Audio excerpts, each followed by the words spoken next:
Streaming is started. Now I'm just waiting for okay. And it looks like we are live. Howdy, good evening, everyone. It is Monday, August 3rd. God, it's August already. My God. 9:30 p.m. on the East Coast. It's 6:30 p.m. on the West Coast. That means it's time for your weekly Calamity Jane Adventure Hour live stream. This is Eric and James coming at you from different coasts. How's it going, James? Great. Greetings from the West Coast. Yes. On your side. Indeed. The aspect ratio is different today, and the reason is we have abandoned Google Meet. We are now doing our business through Zoom. We've entered the 21st century, or at least I guess the current era of the 21st century. I don't know.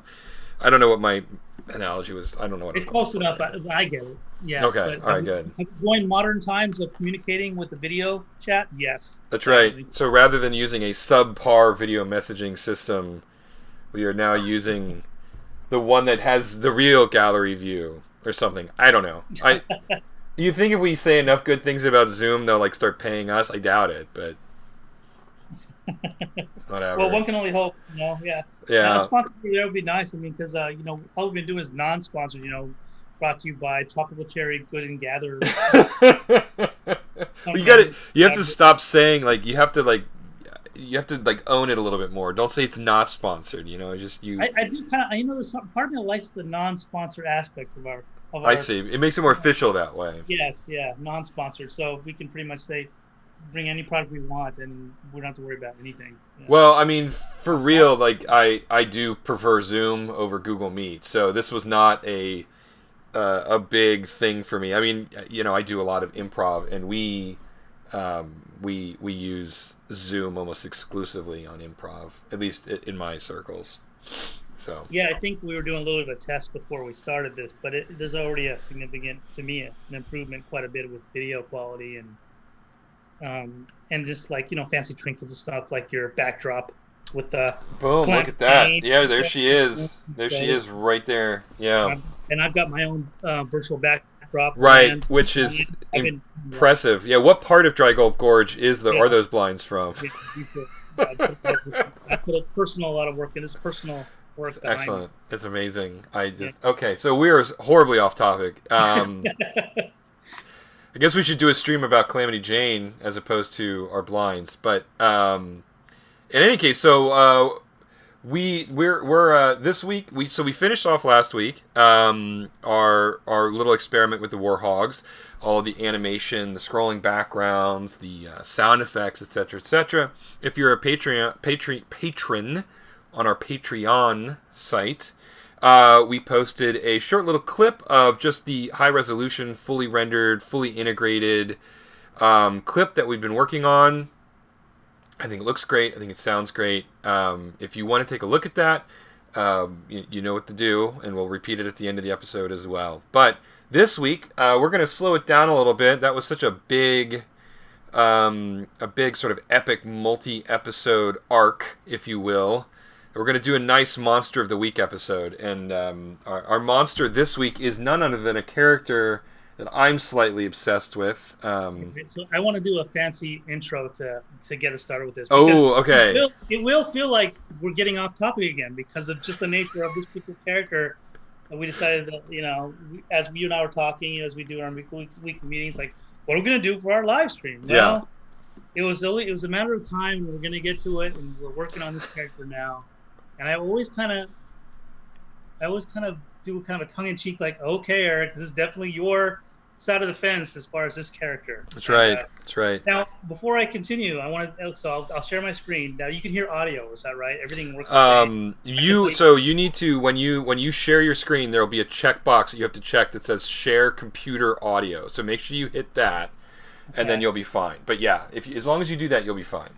All right. Well, let me see. Let me just double check this. I'm going to go share screen, share computer sounds down there. So yep. Make sure that's checked, and then just pick whatever thing you want to share.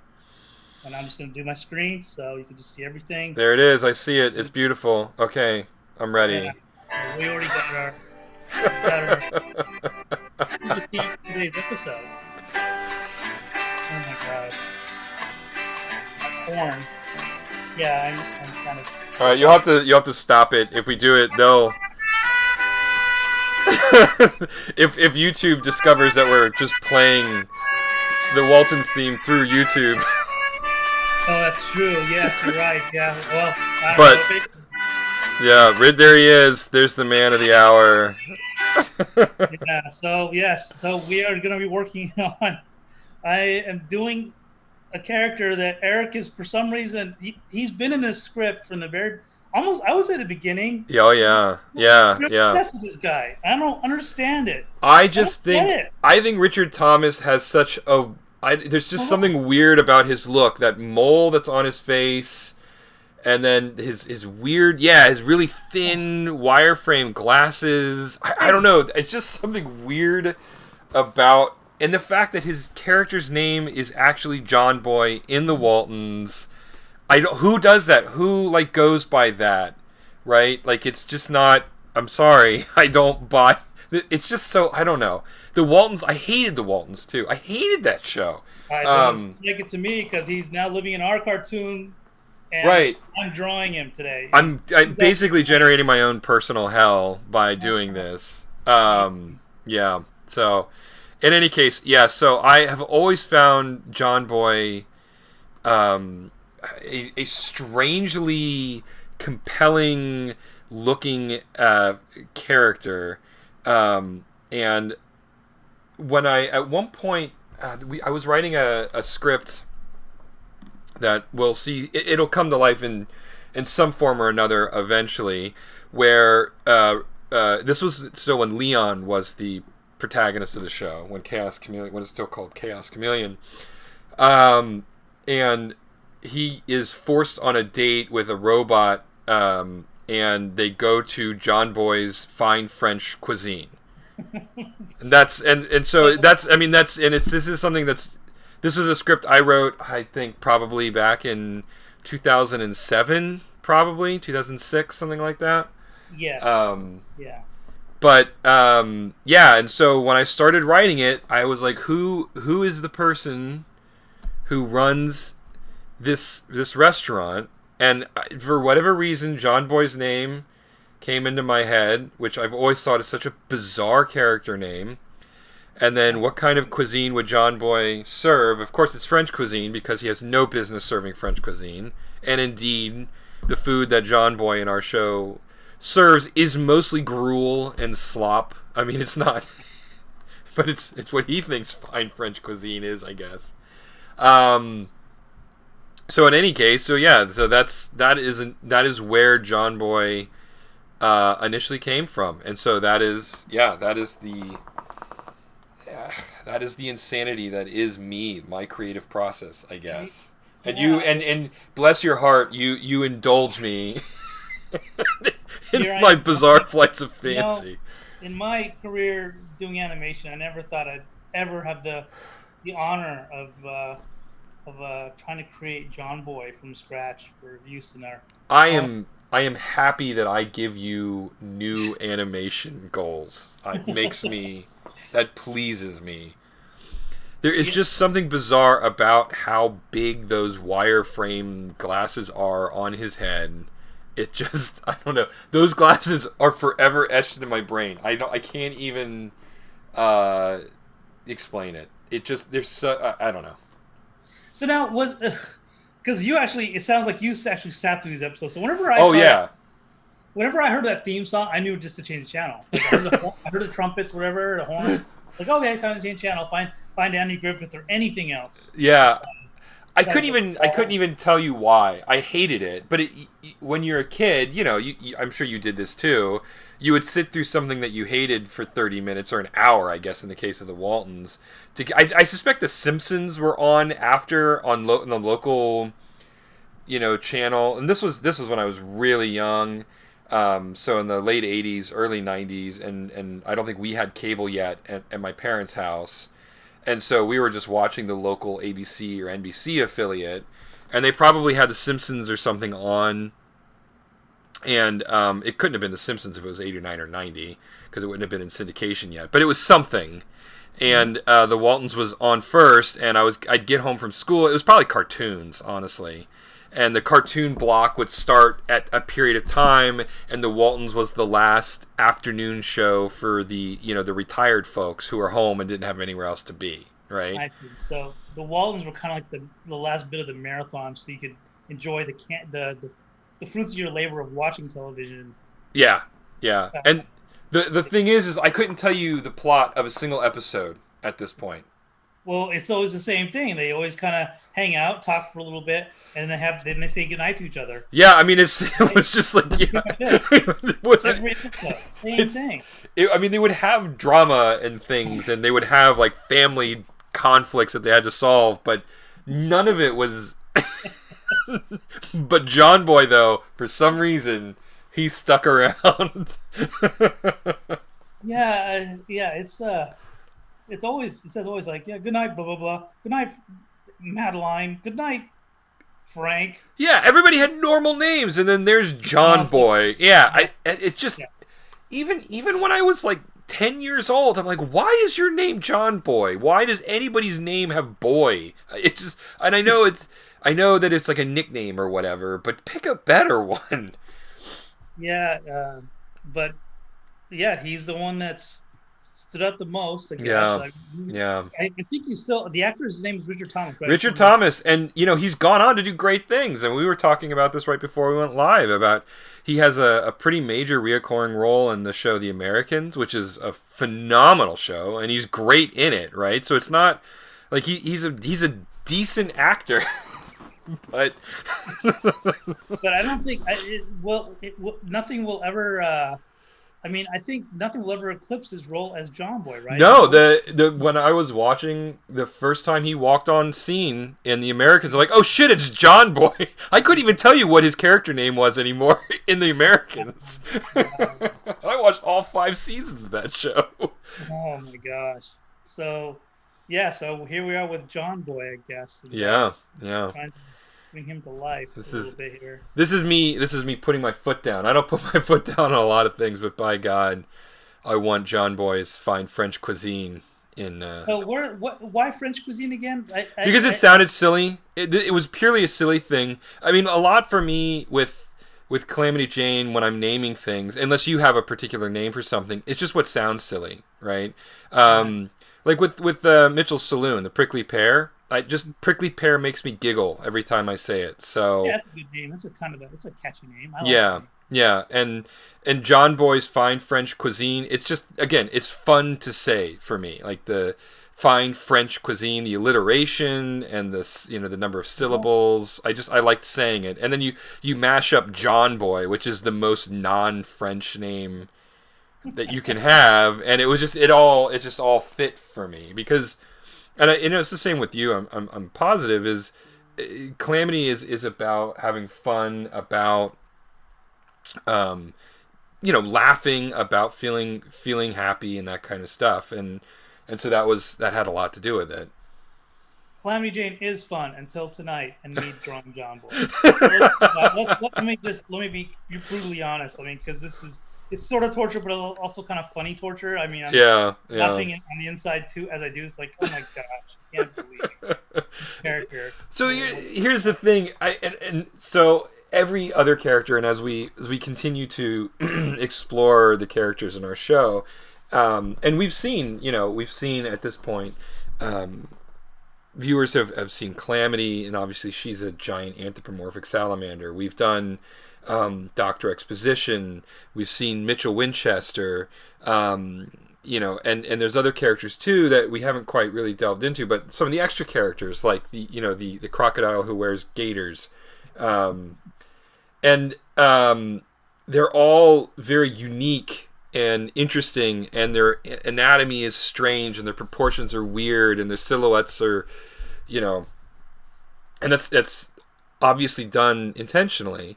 But then here comes Jon Boy, and he is the most milquetoast, generic, bland character. And in my mind, I gotta be honest, in a really weird way, it makes him stand out. That's exactly what you're going for. That's what I'm saying, at least. Yeah. And it's your word against mine to convince otherwise. Yeah, no, I mean it's definitely that's what we're going for with this guy. He's like you said the most and I don't want to put Richard Thomas down by saying Oh that, but no, no, no! This isn't about Richard Thomas at all. Like I said, I think he's a fine actor. he is a great actor. Yeah, The fact, it's the fact that he emerged after doing this role for so many years, that shows a testament of how amazing the guy is. yeah, it's just that Jon Boy is the most milquetoast character I think ever. I mean, it's possible that you cannot get more milquetoast than Jon Boy. And in that weird way, because there's no blandness in Calamity's world, his blandness actually sets him apart in a weird way. He does stick out. And then, when I was reading the script, when I was reading episode 1 over the script and how we've talked over the years, Jon Boy actually fits really well in the Dry Gulch Gorge because of how odd everybody is in town. To me, he's a natural fit. Oh yeah. Such a weird pairing, I guess, for lack of, just a weird fit, I guess. He fits into that family really well. Yeah, absolutely. And the thing is as I write him, when he shows up in scripts, he's always sort of the outsider who gets to ask the audience's questions, right? So when Mitchell does something ridiculous, Jon Boy can go, "Is this a bit?" Because I'm not amused, right? Like Jon Boy gets to ask the questions. He gets to break the fourth wall in a way that most of the other characters they can't ask, because it would actually be weird for the other characters to ask these questions, because it would be like if Leslie Nielsen was aware of how weird he was being in The Naked Gun. Yeah. It kind of it ruins that facade, sort of, in a way. Right?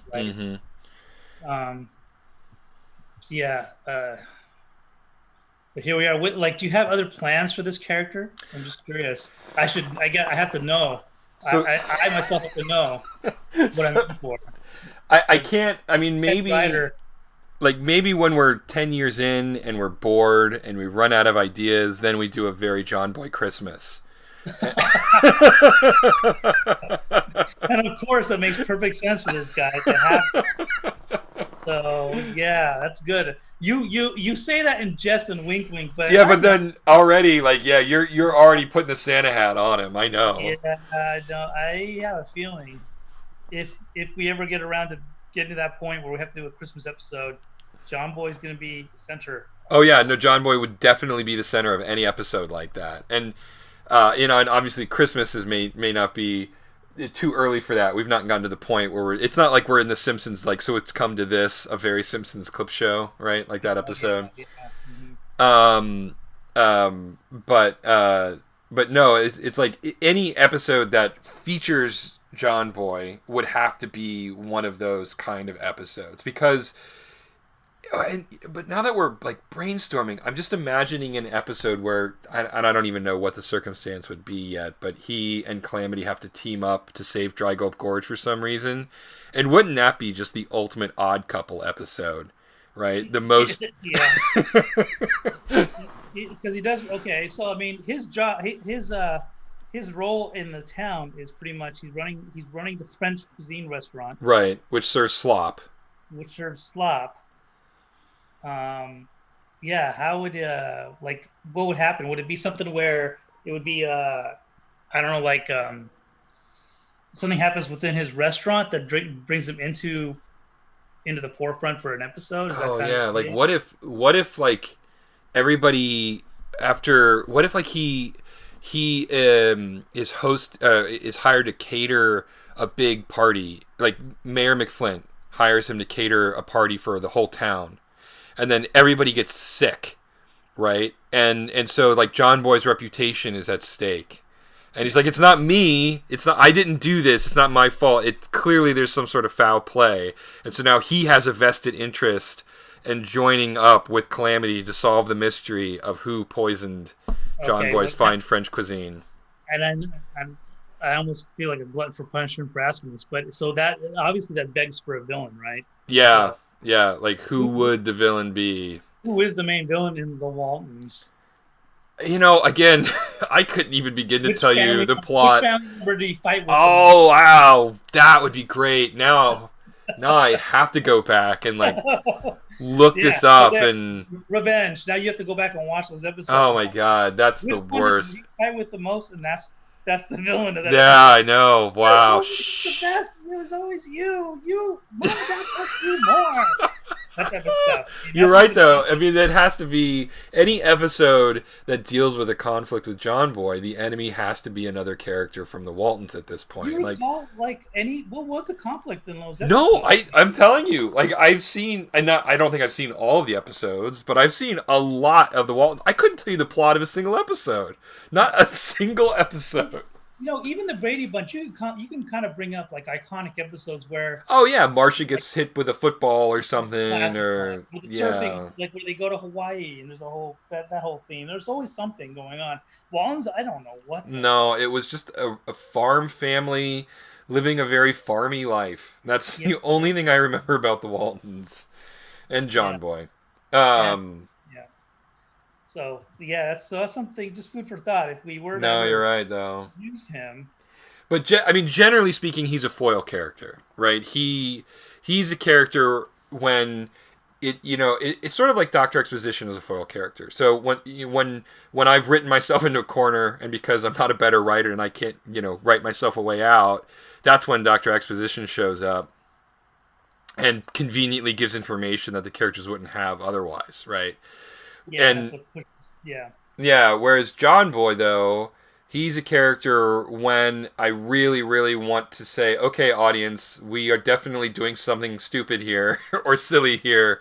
I'm aware of it. Jon Boy is the one who's allowed to comment on this. That's when Jon Boy's going to show up, right? Well, does Jon Boy represent reality, sort of, in a way, for anybody else? I humans that are watching the show, kind of thing. You're not wrong, and it would explain my fixation with him on the show, right? And why every other character we've come up with is fun and weird and on purpose. Their weirdness is why they fit into this world, and then Jon Boy to be so bland. I think that makes sense actually. You know more about my writing style than I do, apparently. But I think you're right. Well, yeah, sometimes, once you introduce Jon Boy, then all bets were off. Like, I was like, okay, what is what's Eric up to with this or that? Once Jon Boy was in, like, it's very, I need to keep tabs on this guy. Yeah, probably. What's his thought process here? But no, it's definitely it. I think... Jon Boy represents just blandness, and and that's what we think of our audience. Apparently, is they're all bland. No, that's not.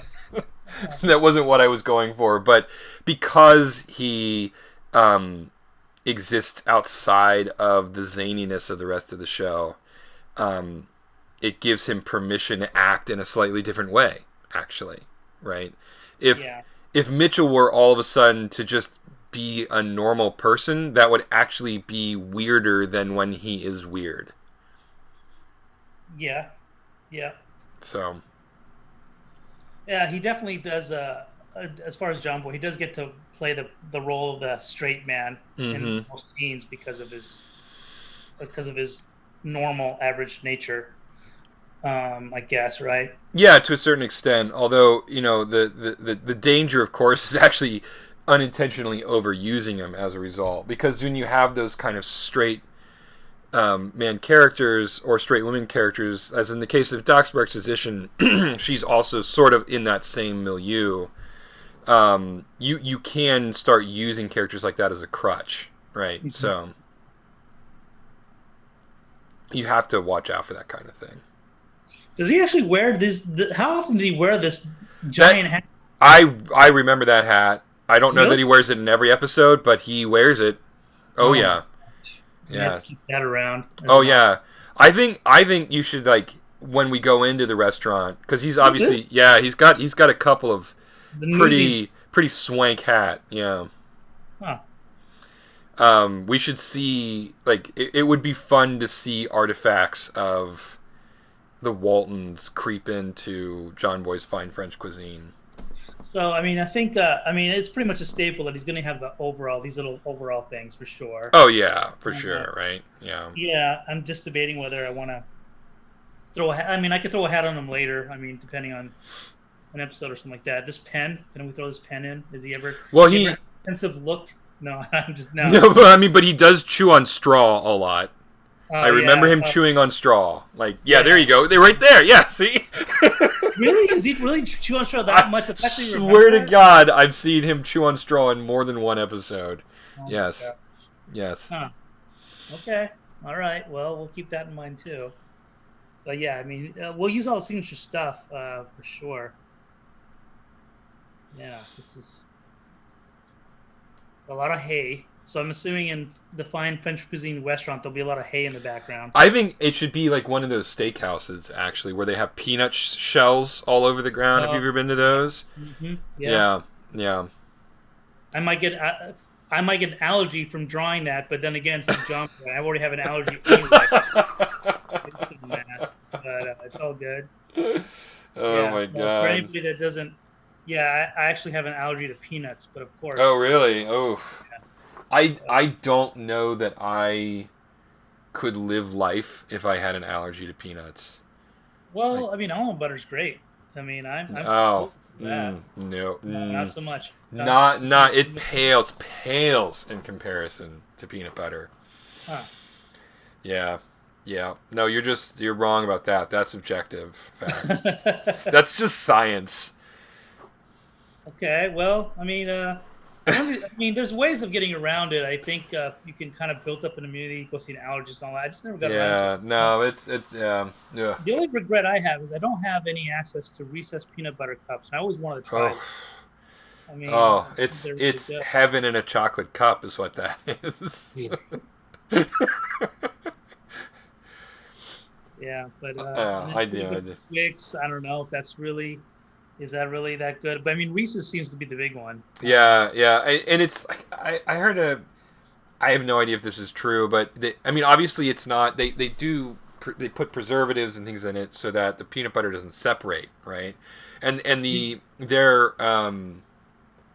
their means of preservatives is what gives Reese's peanut butter that grittier texture than most, because it's not strictly crunchy peanut butter and it's also not really smooth peanut butter. It's a little bit gritty, but that grittiness is what's so distinct about Reese's peanut butter. So shut up. I'm allowed to like things. Oh my gosh. Yeah, you really gave that a lot. You have analyzed Reese's peanut butter. I'm revealing way too much about me tonight.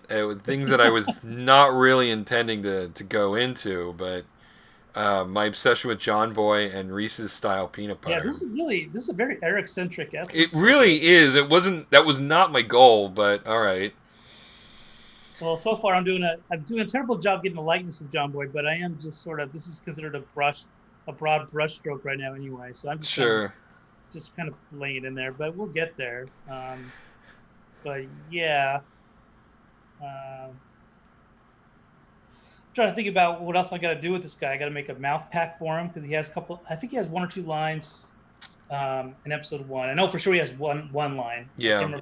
He does have one. So does he talk at the end of our episode? Yeah, I think he might have a single line at the end of episode 1. Yeah. Okay. Yeah. Yeah, so I'm going to have to make a mouth pack for him. So, I mean, that could be a future episode. Yeah, that's true. We haven't seen you do an actual mouth pack.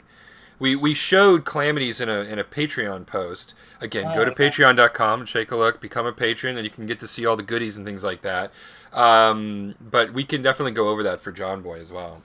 Yeah, I might just do a mouth pack live, quote unquote, for that episode, just